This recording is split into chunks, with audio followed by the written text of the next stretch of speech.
नमस्कार, मेरा नाम देव और आप देख रहे हैं न्यूज़ रिपब्लिक। इस वक्त मैं मौजूद हूँ फिशरमैन भाई के साथ मौजूद हूँ मैं। और फिशरमैन द्वारा जो है आज कुछ निर्णय लेंगे दिगलीपुर क्षेत्र में। और यहाँ पे ये भी बताना चाहूंगा कि अभी हमारे साथ मौजूद है फिशरमैन, और फिशरमैन द्वारा जो है इसका यूनियन भी बना है, और यूनियन मिल के जो है फिशरमैन का जो यूनियन द्वारा जो आज कुछ निर्णय लिया जाएगा, जहाँ की काफी दिक्कतों का सामना करना पड़ रहा है दिगलीपुर क्षेत्र में। जैसे फिशरमैन को, जैसे कि अगर फिश के लिए आइस की आवश्यकता होती है तो वो नहीं मिलते। जैसे दुर्गापुर एक आइस प्लांट का बात करेंगे, वो बनाया गया और इनोग्रेशन भी हुआ है, लेकिन वो अभी फंक्शनिंग कंडीशन में नहीं है, जिसके चलते ही काफी दिक्कतों का सामना करना पड़े। और अभी एसोसिएशन नया नया रजिस्ट्रेशन हुआ, और वो एसोसिएशन अभी चीफ को है, पूरा जो इनका प्रॉब्लम को है अभी पब्लिक के सामने रखेंगे या प्रशासन के सामने रखेंगे, ताकि इनका जो परेशानी है वो जल्दी से जल्दी हल निकल सके। चलिए, उसी के बाद हम यहाँ पर जो एक छोटा सा अपना डिमांड रखेंगे सरकार के ऊपर, तो वो डिमांड जानेंगे और कुछ फिशरमैन से भी हम बात करेंगे। पहले तो सर अपना नाम बताइए। बी श्रीनिवास राव। अच्छा, क्या क्या दिक्कत होता है आपको दुर्गापुर क्षेत्र में? मेन नंबर में आइस प्लांट है सर। आइस प्लांट 2006 में वो बना हुआ है सर। आज तक उसका कोई मेंटेनेंस नहीं है। पूरा इंजन सब ब्लॉक हो गया, बैठ गया। आइस का हम लोग बहुत सारे समस्या है सर, लेकिन ऐसा आज तक मिलता ही नहीं हम लोग को। कई बार हम लोग को बोला सर ये आइस प्लांट को थोड़ा रिपेयर करो, करता ही बोलता ही, लेकिन करता ही नहीं। मतलब आपको आइस जरूरत पड़ता है और हमें मिलता नहीं? नहीं मिलता, बिल्कुल नहीं मिलता सर। कई अच्छे सीजन के अंदर में ही बंद हो जाता सर। कभी कभी पानी नहीं मिलेगा, कभी कभी बोलता है करंट बिल बढ़ जाता है। ऐसे मिलता ही नहीं हम लोग को।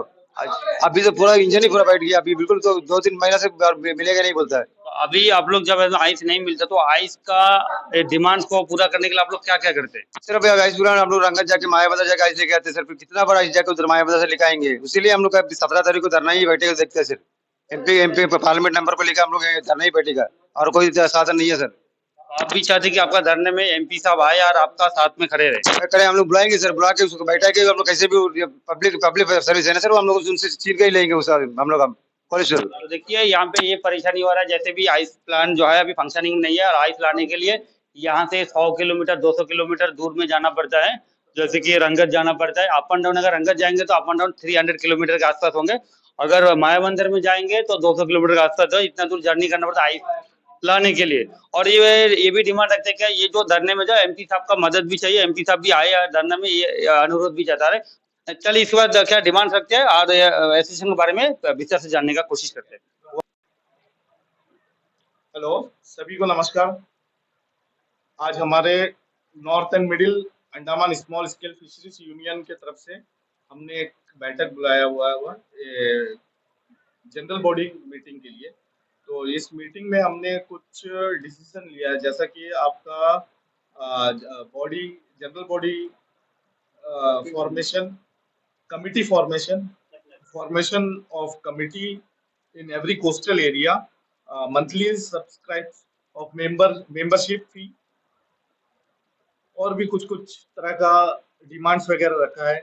यहाँ में बहुत दिनों से कोई यूनियन नहीं था नॉर्थ एंड मिडिल में। तो अभी ये पिछला महीना 23 तारीख को जो है ये यूनियन रजिस्ट्रेशन हुआ है। रजिस्ट्रेशन हो गया। इनका जो ऑफिस बेयरर है उसका नाम इस प्रकार है: president Dilip Roy, vice president M Ramarao, vice president Ruidas Gayen, general secretary Dilip Kumar Das, joint secretary Chinmay Biswas, joint secretary Ajit Kumar Sarkar, treasurer Alok Mandal, legal adviser Ankit Das, organisation secretary Ashim Nikit Das, organisation secretary Ashim Kumar Roy, organising secretary K Kurma Rao, executive member Y Dileshwar Rao, executive member Shiva Kumar, executive member G Kurma Rao, executive member E Appanna, executive member Sukumar Baroi, executive member M Hema Raju. इसमें जो है अभी और एक 5 जन का post खाली था, वो पोस्ट भी आज फुलफिल किया गया है। तो इसमें आगे है कि हमारा यूनियन जो है अब किस प्रकार काम करेगा। हमारे छोटे जो फिशरमैन है उसके लिए अभी यूनियन क्या कर सकता है, ये लेके हम लोग आज जो है एक बैठक बुलाया। यहाँ में मीटिंग हुआ है। तो क्या प्रॉब्लम है फिशरीज की तरफ से, क्या प्रॉब्लम आ रहे हैं, क्या दिक्कत आ रहे हैं, वो सब लेके आज जो है हमारे यहाँ एक बैठक करा गया है। ये आगे जो है हमारा जो वाइस प्रेसिडेंट एम रामाराव जी आपको आगे के बताएंगे। सबसे पहले मैं न्यूज़ रिपब्लिक को हमारे नव निर्वाचित नॉर्थ और middle Andaman small scale fisheries union की तरफ से धन्यवाद ज्ञापन करता हूं कि आप आए हमारे ऑफिस में और हमारा जो जो वर्किंग कमेटी का फॉर्मेशन है उसको आपने अपने नज़रों से देखा। बहुत दिनों से यहाँ पर यूनियन नहीं था। हमारे फिशरमैन का जितना डिमांड्स है, जितना भी उनका अभाव है, उसके ऊपर कोई नज़र नहीं था एडमिनिस्ट्रेशन का। आज ये यूनियन बन चुका है, पूरे नॉर्थ और मिडिल अंडमान तक इसका एरिया ऑफ ऑपरेशन है। तो आज एक कमेटी बना है और इस कमेटी में ही कुछ डिमांड्स पास हुआ है। कुछ डिमांड्स के बारे में मैं अपना वक्तव्य देना चाहता हूं। नंबर 1 डिमांड है, हमारे फिशरमैन कमेटी द्वारा ही ये डिमांड्स रखा गया है। सबसे पहला डिमांड है ice plant at Durgapur. Ice plant Durgapur में बनाया गया, लेकिन आज कई सालों तक हमारे फिशरमैन कम्युनिटी को आइस ठीक से दिया नहीं जा रहा है। इसके ऊपर सभी फिशरमैन बहुत आक्रोश है और कभी भी डिगलीपुर में धरना में जा सकते हैं। सेकंड डिमांड है, सेंट्रल गवर्नमेंट की तरफ से सागर मित्रा योजना से जो सब्सिडीज दिया जाता है वह हमारे फिशरमैन कम्युनिटी को पहुंचता नहीं है। ये शिकायत है हमारे फिशरमैन कम्युनिटी का। सागर मित्रा से जितने भी सब्सिडीज दिए जा रहे हैं वो ठीक से नहीं मिल रहा है हमारे फिशरमैन कम्युनिटी को। और दुर्गापुर में जो फिश लैंडिंग सेंटर है वहां पर बहुत दिनों से हमारे फिशरमैन कम्युनिटी डिमांड कर रहे हैं कि वहां एक डीजल आउटलेट बनना चाहिए। वहां डीजल आउटलेट बनने से उनको बहुत सुविधा होगा। तो हमने ये भी डिमांड रखा है आज की मीटिंग में भी, डीजल आउटलेट होना चाहिए वहां पर। और बीच में एक लेटर आया था सेंट्रल ऑफ गवर्नमेंट से कि फिशरीज जो मिनिस्ट्री से, वहां से एक लेटर आया था कि जिस तरह से एग्रीकल्चर फार्मर्स को इलेक्ट्रिसिटी और डीजल सब्सिडी दिया जाता है, उसी तरह हमारे फिशरमैन कम्युनिटी को भी इलेक्ट्रिसिटी और डीजल में सब्सिडी दिया जाना चाहिए। उसके ऊपर भी आज तक हमारे अंडमान निकोबार प्रशासन की तरफ से कोई कार्रवाई नहीं हुई है।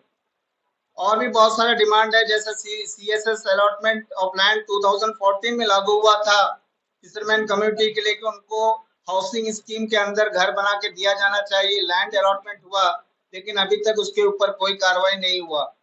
तो ये सब हम लोगों ने डिमांड रखा है और यही डिमांड के ऊपर हमारा कमेटी लगातार संघर्ष करेगी। और कालीघाट से भी डिमांड आया है। कालीघाट में जो क्रीक को डिगिंग कर और कालापाड़ कारी नाला को भी डिगिंग कर उसे सफाई करना चाहिए ताकि हमारे फिशरमैन कम्युनिटी को सुविधा हो। और सीसी कैमरा, हमारे फिशरमैन कम्युनिटी ने डिमांड किया है कि सीसी कैमरा होना चाहिए लैंड फिशिंग लैंडिंग सेंटर में। सीसी कैमरा होना चाहिए ताकि कोई असुविधा नहीं हो लोगों को। ये सभी डिमांड है हम लोगों ने आज इस कमेटी में पास किया है। हमारे फिशरमैन कमेटी ने प्रस्ताव पारित किया है कि ये हमारा डिमांड्स है नॉर्थ और मिडिल के अंदर, और नॉर्थ और मिडिल के अंदर अगर ये सब डिमांड्स अगर पूरा नहीं हुआ तो ये यूनियन उसके ऊपर कार्रवाई करेगी और लगातार संघर्ष करेगी। इसके बाद मैं हमारे लीगल एडवाइजर, जो यूनियन के लीगल एडवाइजर हैं, निकित दास जी से कहूंगा कि वे अपना विचार रखें। आज सभी को नमस्कार। आज यहाँ पर फिशरीज डिगलीपुर में नया जो फॉर्मेशन हुआ है, आज यहाँ पर उपस्थित है सभी यहाँ के मेंबर्स और हमारे सभी जो president, vice president, general secretary, treasurer. आज ये न्यू कमेटी फॉर्म हुआ है नॉर्थर्न मिडिल अंडमान में। जो स्मॉल स्केल फिशरीज यूनियन है वो पूरे फिशरीज जो हमारे डिगलीपुर से लेकर के पूरा एंटायर नॉर्थर्न मिडिल अंडमान में, इसके लिए हम काम करेंगे। आज हमने इस मीटिंग में बहुत सारी कमेटी का फॉर्मेशन किया है। सबसे पहला मुद्दा है फिशरीज डिपार्टमेंट का जो लॉन्ग पेंडिंग डिमांड है, जो है आइस का बहुत ही हमने सुना है कि आइस को लेकर यहाँ पर आक्रोश है। आइस प्लांट बना हुआ है लेकिन वो काम में नहीं है, रेगुलाइज नहीं किया जा रहा है। मछुआरों को, यहाँ के तेलुगु कम्युनिटी भाइयों को बहुत प्रॉब्लम में है, समस्याओं में है, क्योंकि एंटायर डिगलीपुर में 300 से 400 डोंगी चलता है, लेकिन मायाबंदर में आइस प्लांट है, रंगत में आइस प्लांट है, लेकिन डिगलीपुर में क्यों नहीं है। प्रशासन के मैं अनुरोध करूंगा कि आप जल्द से जल्द आइस प्लांट को यहाँ पर रेगुलाइज किया जाए ताकि मछुआरों को परेशानी ना हो। इसको लेकर के आक्रोश है। 17 तारीख को हम एक धरना भी करने वाले हैं ताकि प्रशासन तक हमारी आवाज पहुंच सके। सुबह 7 बजे हमारे फिशरमैन भाइयों के द्वारा एक बहुत बड़ा आंदोलन होगा कि ताकि हम प्रशासन को ये आवाज पहुंचा सके कि आने वाले समय में हमारे मछुआरे भाइयों को ये जो समस्या है उसका कुछ ना कुछ सॉल्यूशन होना चाहिए। बहुत लॉन्ग पेंडिंग डिमांड है, इसको लेकर के हम धरना अवश्य करेंगे। 17 तारीख को सुबह 7 बजे धरना होगा और हम प्रशासन को चेतावनी देंगे कि जल्द से जल्द, क्योंकि यहाँ पर 300 आप समझ सकते हैं कि इनके परिवार वाले इन्हीं से पूरा डिगलीपुर में फिश सप्लाई होता है, तो एक 300 डोंगी जहाँ पर चलता है वहां पर प्रशासन क्यों आंख बंद करके बैठा हुआ है।